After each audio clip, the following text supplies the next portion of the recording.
El Centre Cultural La Beneficencia amplía actividades de ocio familiar.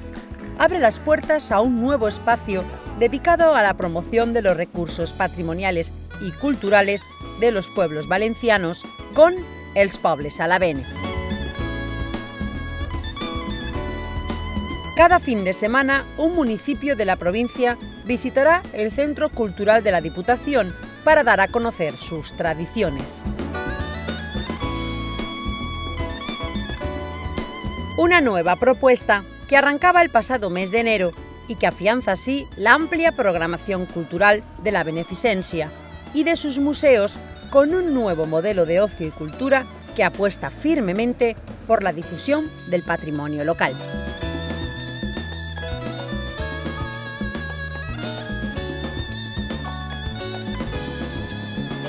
Al tiempo, este programa irá acompañado de sesiones didácticas que se impartirán los sábados de 12 a 2 de la tarde y los domingos de 10 a 2.